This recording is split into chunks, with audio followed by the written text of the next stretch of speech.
under examination, the judge was saying, and what happened next? Answer, he came home and next morning he was dead. Question by the judge, so when he woke up the next morning, he was dead?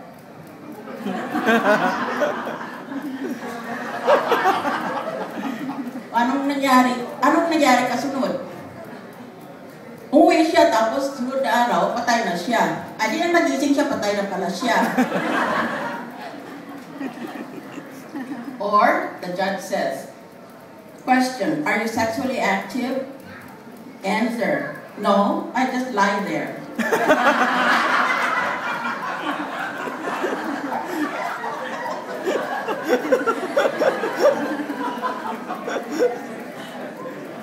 Or another example, what is the meaning of sperm being present?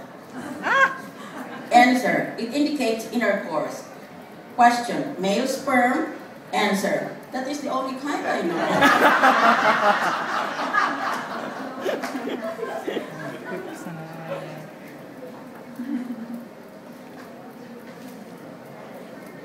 I know there are some politicians here, so I'm going to try and restrain myself. One time when I was RTC, I had an accused on the stand, and the prosecuting attorney called him a hold-upper. And he said immediately, Judge, objection! Di naman ako hold-upper eh. Pickpocket lang ako. You can say the same of the entire membership of the Congress of the Philippines. Anyway, let me tell you how Pia comports herself when he goes to the Senate. She is, as you can see, very vividly in front of your eyes, a fashionista. She's always well put together. Yeah. So she sachets or walks very gracefully into the session hall, and with her height, she makes us all look like pygmies. She very graciously takes her seat right in front of me, and if she is in a good mood, she will kiss me. She's always in a good mood.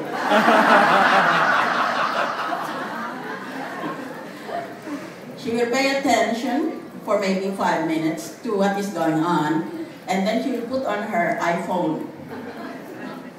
Then, as the level of political discourse deteriorates less and less and less, she cannot stand it anymore and she will call for coffee. I noticed that because I'm always sitting at her back. That is how impatient she can be with the lack of intelligence. She will call for coffee. In my case, I call for poison. I put it in my coffee.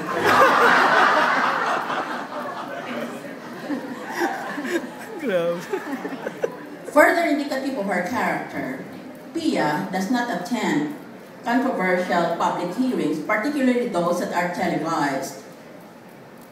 These are the normal haunts of certain members of the Senate who cannot see enough of themselves in the mirror and want to watch themselves on TV every night. That is why I think subconsciously they help to contribute to the culture of stupidity, because they all want to say foolish things in front of TV. Pia doesn't do that.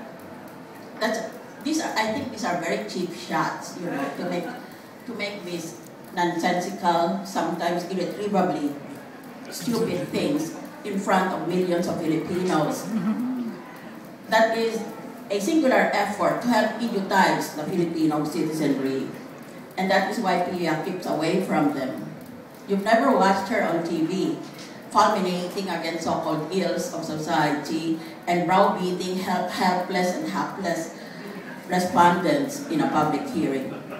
But as chair of certain committees in the Senate, she is of course required as a matter of duty to preside at her own public hearings. And there you will see her best side. She's very calm, she's very sober, she never loses her temper, she always gives the other party a chance to be heard. She is the archetypal UP graduate of the College of Law.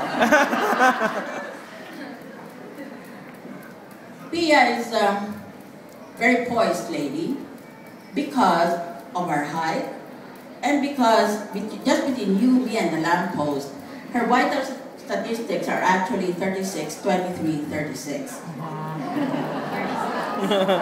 She just hides it underneath all those Viking accoutrements with which she competes in sports.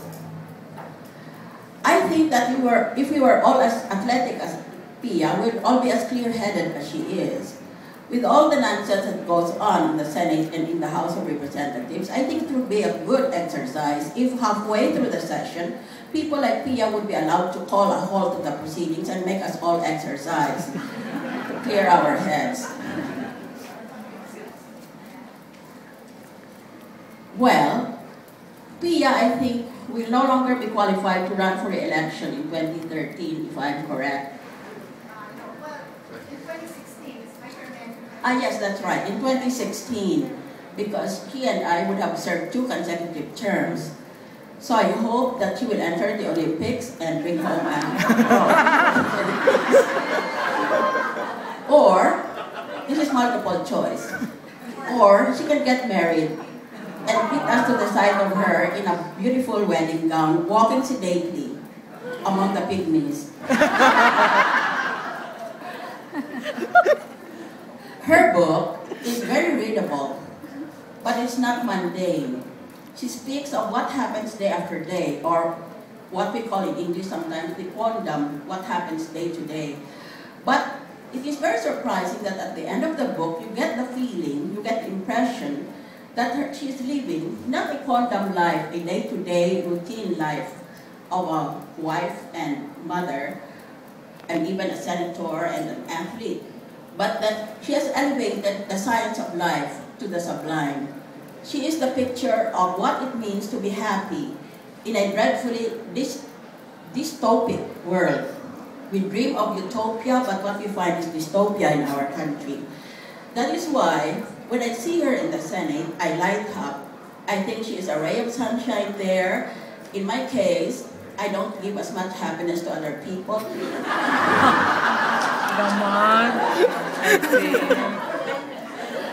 Because I carry my own cloudburst thunderbolts above my head. But the life of Pia Cayetano, exemplary as it is, reminds us of these lines from the poet.